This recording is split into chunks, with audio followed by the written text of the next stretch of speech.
Hello everyone! Welcome back to the channel. I am the Desert Claw, and this week's chapter is setting up for a very big battle. But before we get into this week's chapter, smash the like button and subscribe to the channel. Subscribing is free and really helps the growth of the channel. And of course, if you are an anime-only viewer, do not want to be spoiled, might want to turn away because there will be spoilers. Okay, so here we go. So this week's chapter has the 8th racing towards Amaterasu to get there before they can use the key to start the Cataclysm. And the 8th also kidnaps Orgun, basically.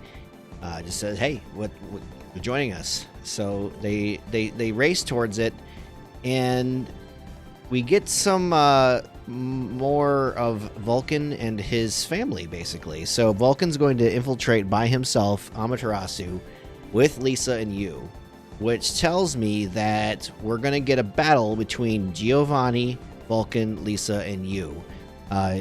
Kind of wrapping up that storyline from way ago, where we found out that Lisa was a traitor and that she was there watching Vulcan because his family was the one who built Amaterasu, and Giovanni was looking for the key, and she was being used. Well, she was using Vulcan and also being used by Giovanni. And then kind of tortured you, if you remember. So this is going to be, I don't know if it'll be next chapter or the one after that, but this is going to be a revenge for those three. I'm curious how Lisa's mental state is going to keep up once Giovanni reveals himself. Because if you look at the last chapter, he looks mangled as heck compared to what we've seen him normally. So it's going to be a test. Vulcan in this chapter shows off even more gadgets, so I'm not completely worried about him being unpowered. He is the Batman of the group, or at least the engineer. You know, he's the Lucius Fox for Batman, basically. I would say Obi's more like Batman, honestly.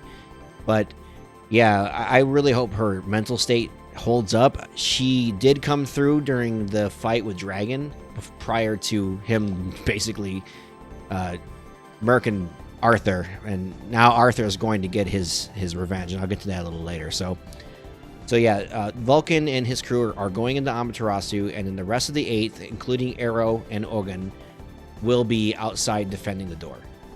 And the way that they're setting this up is it's Arrow and Hinawa are the range support, so they'll be, anything that comes near them will get blasted by them first. And then Maki and Tamaki are the melee fighters. They'll keep anything busy that comes up near them. And then the powerhouses, the big guys, are Arthur and Orgun. So I don't know what Obi's role is going to be in this, but let me say one thing about Obi, and one thing I do want to see. This is just a wish list. I'm not predicting this is going to happen, but it'd be interesting to see.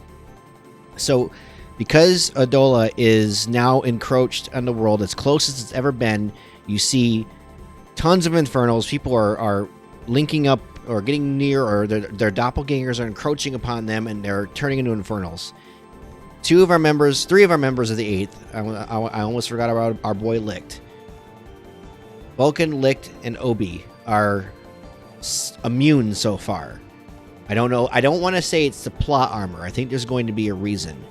I think I said 3 or 4 videos before, I want to see what happens when an unpowered individual encounters their doppelganger in the real world. And this is the best time to do that, because all the pillars are risen.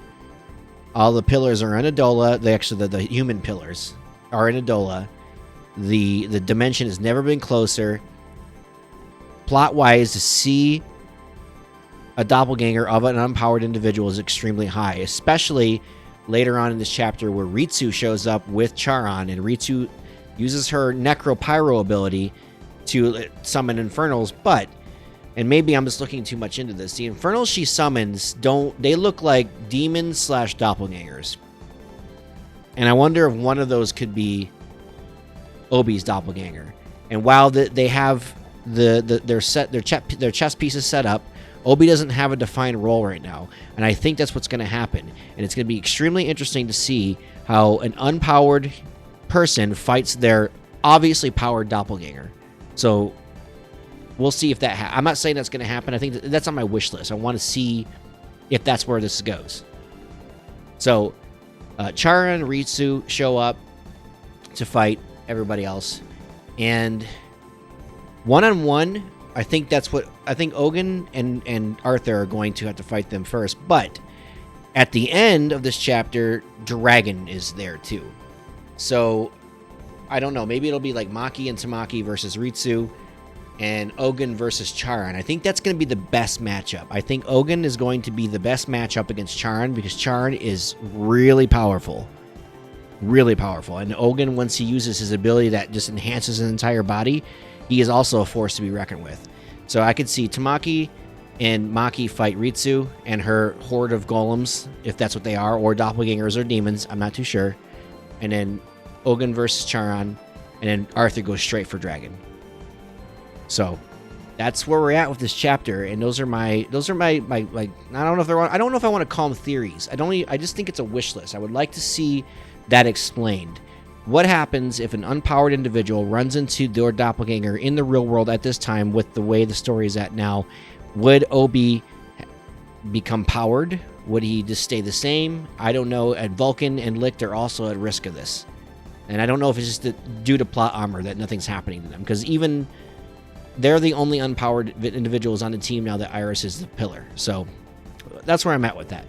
So what do you think about what I think about? Do you think we'll see Obi fight a doppelganger? Do you see Vulcan do that? Do you see Vulcan and his crew doing well against Giovanni? Will Lisa keep her mental state up? Well, I don't know what Yu is going to do. I use Vulcan's gadgets. I don't know, because you clearly know Giovanni is going to show up, right? He's going to show up and he's going to take. For all you know, Vulcan's required to get the Cataclysm going. They have the key, but the White Clad don't make mistakes. In the manga, it does say, Ritsu does say that the eighth being there was not in the plan. Are they lying, or are they actually surprised? Because I'm skeptical of that. So maybe Vulcan is needed for the key because of his family background. Who knows? But we'll know next week. Hit the like button and leave me a comment down below. Tell me what you thought about this chapter. What do you think we'll see next week? Do you think it'll be straight to the battle, or will we get maybe an Adolla side chapter, and maybe they'll go back to back? Real world Adolla, real world Adolla. Not too sure. Leave a like on the video, subscribe for more content. Once again, I am the Desert Claw, and I hope you all have a good one.